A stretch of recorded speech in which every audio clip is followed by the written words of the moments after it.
What happens when the brightest young minds in the military face a problem their million-dollar computers can't solve, and the only person who holds the answer is an old man everyone has written off as useless? This isn't just a story about a helicopter that refused to start. It's about arrogance meeting humility. It's about technology bowing to wisdom. And it's about a forgotten veteran who carried a nickname whispered with both awe and fear, the Ghost. On a scorching afternoon at Fort Holloway, a legendary aircraft sat silent on the runway.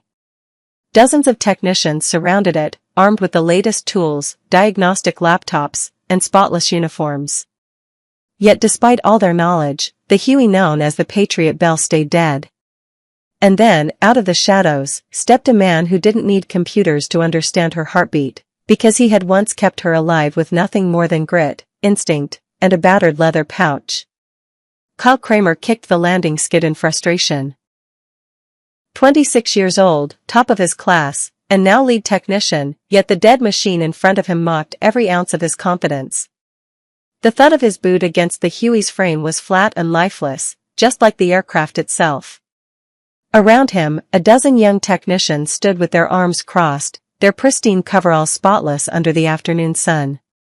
Laptops balanced on folding tables glowed with endless lines of green checks. According to the computers, everything was perfect.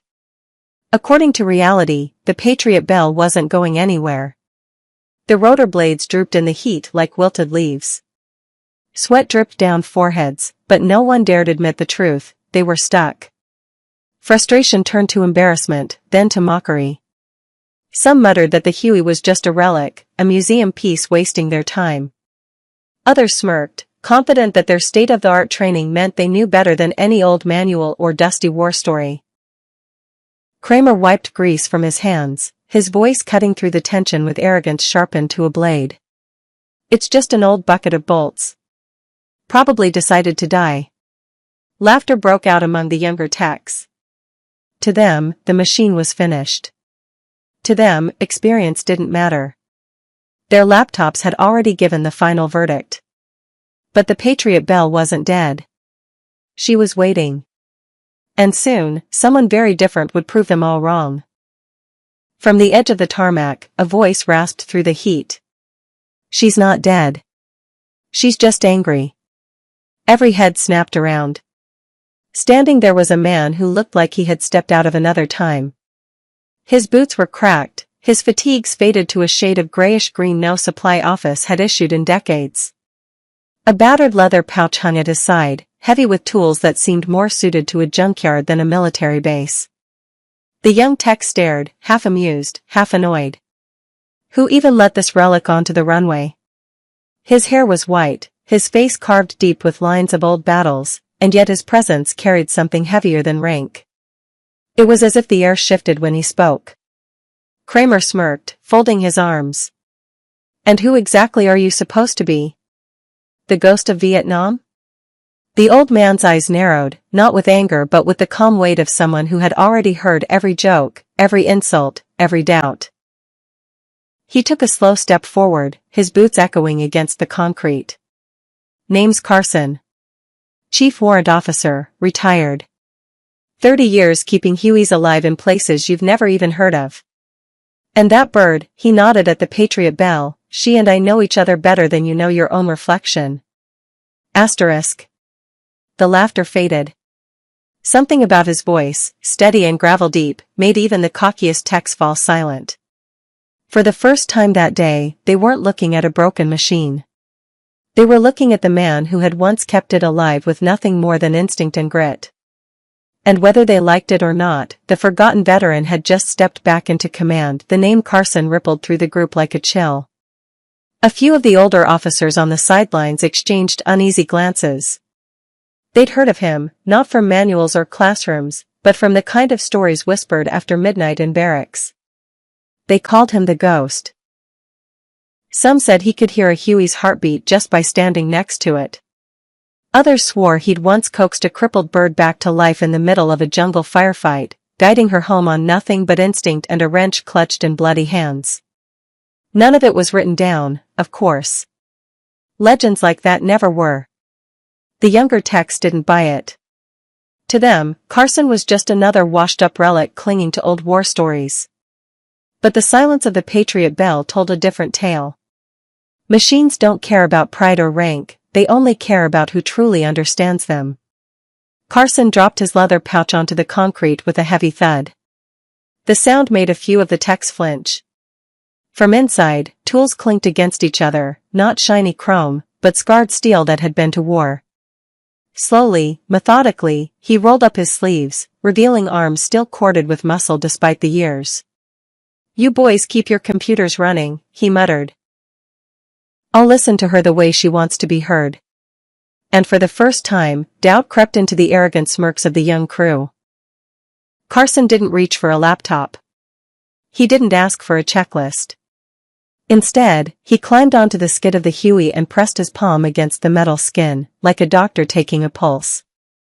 His eyes shut, and for a long moment, he simply stood there, listening. The younger techs exchanged smirks. To them, it looked ridiculous, an old man pretending to talk to a machine. But the officers watching stayed quiet. They knew this wasn't some performance. Carson's fingers traced the frame, tapping lightly, pausing at each joint as if the vibrations were speaking in a language only he understood. He leaned close to the engine housing, inhaling the faint scent of burnt oil mixed with dust. Then he crouched by the transmission, listening not with his ears but with the memory of 1,000 other Hueys that had coughed, rattled, and screamed before this one. Finally, he exhaled, slow and steady. "She's choking," he muttered. "Fuel's moving, but not breathing right. You're flooding her with data," but nobody thought to listen for the silence. Kramer rolled his eyes, but his confidence was cracking. Their diagnostics hadn't flagged a single fault. Yet something in Carson's certainty made the air feel heavier. The old veteran dropped down from the skid and reached into his pouch. The tool he pulled out wasn't polished or digital, just a scarred, grease-darkened wrench. But in his hands, it felt like a surgeon's scalpel. "Stand back," he said. "This isn't a problem your screens can solve." And with that, the real test began. Carson crouched by the engine panel, his hands moving with the steady rhythm of someone who had done this 1,000 times in 1,000 different places, jungles, deserts, storm-beaten bases where the difference between flight and failure meant survival. The young techs clustered around, arms folded, ready to watch him fail. Kramer's voice cut sharp through the heat. "Go ahead, old man. Show us how fairy tales fix helicopters." Carson didn't answer. He slid the wrench into place, gave the bolt a half-turn, then paused to listen. Another adjustment, then another, not according to diagrams or screens, but according to the subtle creaks and groans of the machine. Each movement was small, deliberate, like he was unlocking a code only he knew. Minutes passed. Sweat rolled down his temple, but his eyes stayed focused, alive with an intensity that unsettled even his harshest doubters. At last, he stepped back, wiping his hands on a rag darkened with years of grease. He placed his palm flat against the Huey's side one last time, as if giving her permission. Then he turned toward Kramer. "Try her now." Kramer scoffed, but the officers gave a sharp nod. Reluctantly, the young tech climbed into the cockpit. His finger hovered over the starter switch, his arrogance faltering into hesitation. He twisted. For a heartbeat, silence. Then, a cough. A sputter. The deep, guttural rumble of an engine clawing its way back to life. The Patriot Bell shuddered, then roared. Rotor blades groaned, then began to turn, slow at first, then faster, faster, until the air throbbed with the rhythm of a warbird reborn. Every laptop, every diagnostic, every arrogant smirk, worthless. The machine had chosen her master, and it wasn't them. Carson just watched, expression unreadable, as the Huey thundered to life like she'd been waiting for him all along. The roar of the Patriot Bell silenced everything else. The once arrogant chatter, the smirks, even Kramer's mocking tone, gone. All that remained was the heavy thump of rotor blades slicing the air, drowning every doubt with each turn. The younger techs stood frozen, their spotless uniforms now looking like costumes on children playing soldiers. They had the knowledge, the degrees, the laptops. But the machine hadn't answered them. She had answered him. One by one, their expressions shifted, from disbelief to awe, then to something none of them wanted to admit out loud: respect. Kramer climbed down from the cockpit, his face pale. He didn't speak. For the first time since Carson appeared, his arrogance had no place to hide. Carson, meanwhile, didn't gloat. He didn't smile, didn't throw a single word back in their faces. He simply leaned on his wrench, calm and steady, as if this was nothing more than another day at work. The silence in his posture spoke louder than any insult ever could.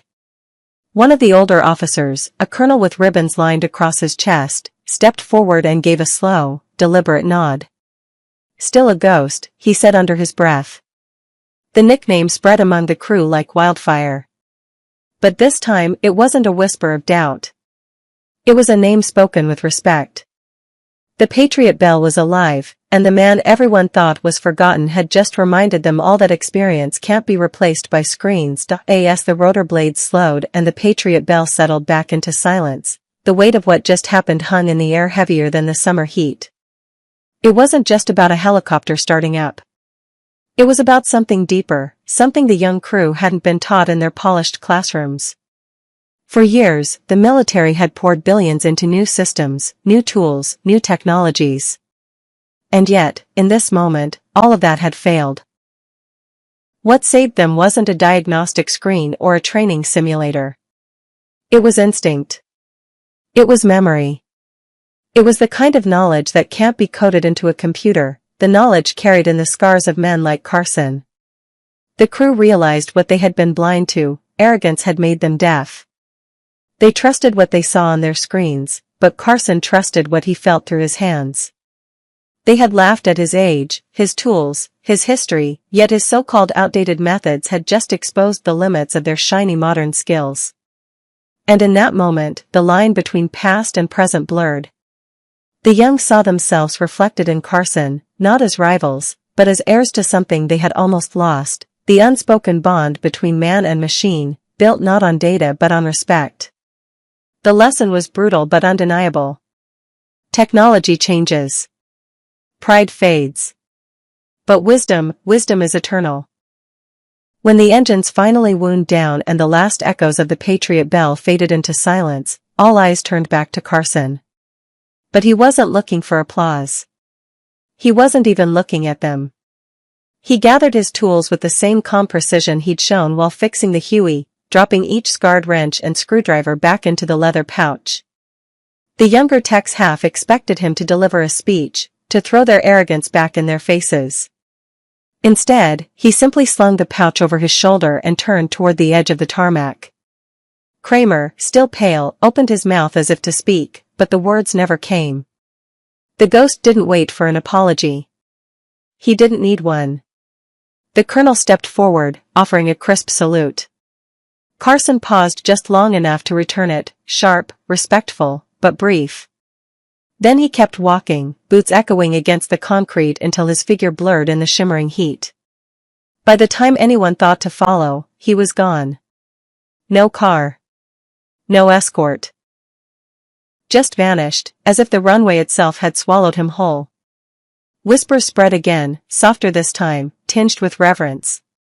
The ghost had come, proven his point, and disappeared back into legend. The Patriot Bell sat alive and breathing, her blades still ticking from the flight that almost wasn't. And those who had witnessed it knew they hadn't just seen a repair. They had seen history reaching out one last time to remind them what true mastery looked like. In the end, the Patriot Bell wasn't just a helicopter. She was a test, one that exposed the arrogance of youth and the limits of modern tools. Dozens of bright minds, backed by the sharpest technology, had failed. And yet one forgotten veteran, armed only with instinct, memory, and a battered pouch of tools, brought her back to life. Carson didn't stay for thanks, and he didn't linger for glory. He walked away the same way he arrived. Quietly, mysteriously, leaving nothing behind but the roar of a machine reborn and a lesson carved deep into everyone who witnessed it. The ghost showed them all that experience isn't outdated. Wisdom doesn't expire. And sometimes, the answers we're desperate to find in data and screens are already waiting in the silence, if we're willing to listen. So the next time you see a machine, a problem, or even a person written off as useless, remember the Patriot Bell, and the man who proved that legends don't die. They just wait for the moment to remind us who they are.